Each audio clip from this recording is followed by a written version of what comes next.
Hi guys, welcome to our channel Science for All. This is Kashif. और मैं हूँ अलीना और आज हम पढ़ेंगे केमिकल इक्वेशंस को बैलेंस करने का तरीका। सुपर। हमारे कुछ व्यूअर्स की रिक्वेस्ट आई थी कि हम अपनी वीडियोस में NCERT हिंदी के नोट्स भी इंक्लूड करें। So guys, your wish my command, here they are. शुरू करने से पहले आपको बता दूं कि जितने भी टॉपिक्स हम पहले डिस्कस कर चुके हैं उनके लिंक्स आपको डिस्क्रिप्शन बॉक्स में मिल जाएंगे और जिन टॉपिक्स का नाम आपको स्क्रीन पर दिख रहा है।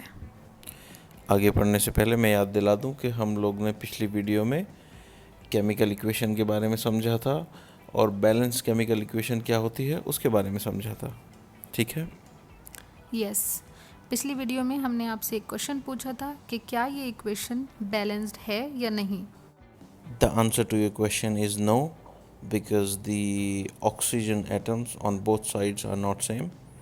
और सही जवाब देकर इन 5 लोगों ने जीत लिया है 1 घंटे का सेशन हमारे साथ, जो कि लाइव रहेगा और ये लोग उसमें अपने कोई भी डाउट्स और डिफ़िकल्टीज पूछ सकते हैं।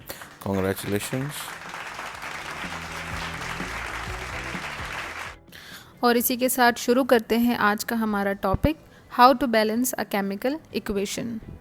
सो which chemical equation are we going to balance first? सबसे पहले हम वही इक्वेशन बैलेंस करेंगे जो हमने अपने स्टूडेंट्स ने क्वेश्चन में पूछी थी। Okay, so let's see how we are going to deliver a balanced equation for the formation of water molecule. इस इक्वेशन को बैलेंस करने के लिए 5 स्टेप हैं।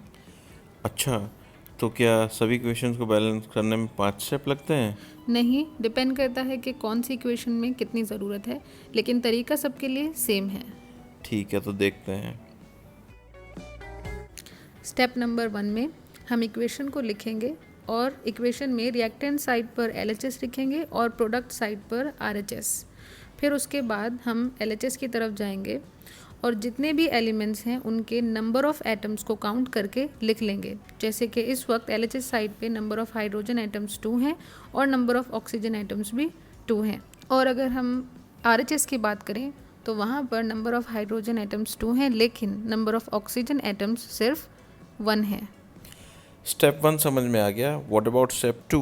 स्टेप 2 में जैसे कि हमने अभी देखा कि हमारी RHS में नंबर ऑफ़ ऑक्सीजन एटम्स की कमी है, तो इसीलिए हम ऑक्सीजन एटम्स को बढ़ाने के लिए जो हमारा प्रोडक्ट है यानी कि RHS में 2 से मल्टीप्लाई करेंगे।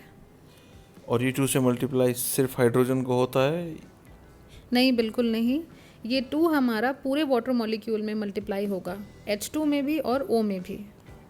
As we can see in the bottom equation, yeah. Okay, so what about step 3? Step 3 में क्योंकि हमने अपने RHS में 2 से मल्टीप्लाई कर लिया है, तो अब हम दोबारा से चेक करेंगे कि हमारे LHS और RHS में नंबर ऑफ़ एटम्स अब कितने हैं, जैसे हमने स्टेप 1 में किया था। एज यू कैन सी कि अब हमारे LHS में नंबर ऑफ़ हाइड्रोजन एटम्स 2 हैं and number of oxygen atoms भी 2 हैं। However, RHS में हाइड्रोजन एटम 4 हैं और ऑक्सीजन एटम 1 है। और क्योंकि अब हमारी LHS में नंबर ऑफ़ हाइड्रोजन एटम्स सिर्फ 2 हैं, तो इसलिए अब हमें उन्हें बढ़ाना होगा। तो फिर चलते हैं स्टेप नंबर 4 की तरफ। हाँ बिल्कुल। स्टेप नंबर 4 में क्योंकि हमने देख लिया है कि अब कमी हमारी LHS में है, तो LHS में हाइड्रोजन एटम्स को बढ़ाने के लिए हम H2 में 2 से मल्टीप्लाई करेंगे। सो अब हमारी इक्वेशन बन गई है 2H2 plus O2 converts into 2 molecules of water. और इसी के साथ हमारा स्टेप 4 पूरा होता है। वाह, तो हम आ गए हैं हमारे स्टेप 5 पर। स्टेप 5 में हम हमारी फाइनल इक्वेशन को फिर से लिखेंगे और स्टेप 1 की तरह LHS और RHS में नंबर ऑफ़ एटम्स को फिर से चेक करेंगे। Yes, and I can see on the left hand side there are 4 atoms of hydrogen and 2 atoms of oxygen, as well as on the right hand side there are 4 atoms of hydrogen and 2 atoms of oxygen, which is exactly the same. और क्योंकि हमारी LHS और RHS equal है, तो इसलिए हम कह सकते हैं कि अब ये इक्वेशन बैलेंस्ड है। Wow, this is nice way of balancing equation.